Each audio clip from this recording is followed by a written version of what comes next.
ದರ್ಶನ್ ಜೈಲು ಸೇರಿದ್ದು ಇತ್ತ ದರ್ಶನ್ ಜೊತೆಗೆ ಅವರ ಆಪ್ತ ನಟ ಧನ್ವೀರ್ ಹಾಗೂ ಪತ್ನಿ ವಿಜಯಲಕ್ಷ್ಮಿ ಕೂಡ ಸಂಕಷ್ಟಕ್ಕೆ ಸಿಲುಕಿದ್ದಾರೆ. ಸದಾ ದರ್ಶನ್ ಜೊತೆಯಲ್ಲೇ ಇರುತ್ತಿದ್ದ ಧನ್ವೀರ್ಗೆ ಇದೀಗ ದರ್ಶನ್ ಇಲ್ಲದೆ ಏನು ತೋಚದಂತಾಗಿದೆ. ಇದೀಗ ಧನ್ವೀರ್ ಅವರು ದರ್ಶನ್ ಜೈಲಿನಲ್ಲಿರುವ ಸಮಯದಲ್ಲಿ ವಿಜಯಲಕ್ಷ್ಮಿ ಅವರ ಬಗ್ಗೆ ಅಚ್ಚರಿಯ ಹೇಳಿಕೆ ಕೊಟ್ಟಿದ್ದಾರೆ. ಧನ್ವೀರ್ ಮಾತು ಕೇಳಿ ವಿಜಯಲಕ್ಷ್ಮಿ ಕಣ್ಣೀರಿಟ್ಟಿದ್ದಾರೆ.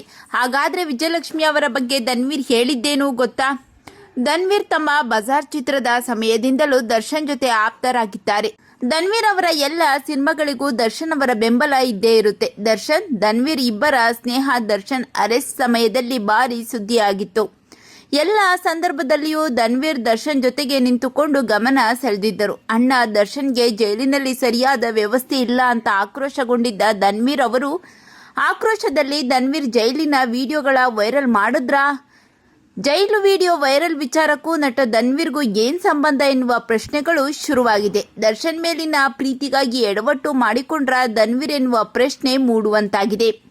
ಇದೀಗ ಧನ್ವೀರ್ ಅವರ ವಿಚಾರಣೆ ಕೂಡ ನಡೆಸುತ್ತಿದ್ದಾರೆ. ವಿಚಾರಣೆ ವೇಳೆ ಧನ್ವೀರ್ ವಿಜಯಲಕ್ಷ್ಮಿ ಅವರಿಗೆ ವಿಡಿಯೋ ಕಳಿಸಿರುವುದಾಗಿ ಒಪ್ಪಿಕೊಂಡಿದ್ದಾರೆ ಎನ್ನುವ ಸುದ್ದಿ ಕೇಳಿಬರುತ್ತಿದೆ. ಹಾಗೇನಾದರೂ ಆದರೆ ವಿಜಯಲಕ್ಷ್ಮಿ ಅವರನ್ನ ಕೂಡ ಪೊಲೀಸರು ವಿಚಾರಣೆ ನಡೆಸಬಹುದು. ಇದರ ಬೆನ್ನಲ್ಲೇ ಧನ್ವೀರ್ ವಿಜಯಲಕ್ಷ್ಮಿ ಅವರ ಬಗ್ಗೆ ಮಾತನಾಡಿದ್ದು, ದರ್ಶನ್ ಬಾಸ್ ಜೈಲಿನಿಂದ ಬೇಗ ಬಿಡುಗಡೆಯಾಗಲಿ ಅಂತ ಪ್ರತಿ ಕ್ಷಣ ಹಂಬಲಿಸುತ್ತಿರುವವರು ಯಾರಂದ್ರೆ ಅದು ವಿಜಯಲಕ್ಷ್ಮಿ ಅಕ್ಕ ಮಾತ್ರ. ಮನಸ್ಸಿನ ಒಳಗೆ ನೂರಾರು ನೋವಿದ್ದರೂ ಅದನ್ನು ತೋರಿಸಿಕೊಳ್ಳದೆ ನಗುತ್ತಲೇ ಧೈರ್ಯವಾಗಿ ಕಾನೂನಿನ ಮೂಲಕ ಸತ್ಯವನ್ನ ಹೊರಗೆ ತರಲು ಪ್ರತಿದಿನ ಒಂದಲ್ಲ ಒಂದು ದೇವರನ್ನ ಬೇಡಿಕೊಳ್ಳುತ್ತಾ ಬಾಸ್ ಬಿಡುಗಡೆಗಾಗಿ ಪ್ರಾರ್ಥಿಸುತ್ತಿದ್ದಾರೆ, ಹೋರಾಡುತ್ತಿದ್ದಾರೆ ವಿಜಯಲಕ್ಷ್ಮಿ ಅಕ್ಕ ಅಂತ ಭಾವುಕರಾಗಿ ಹೇಳಿಕೊಂಡಿದ್ದಾರೆ.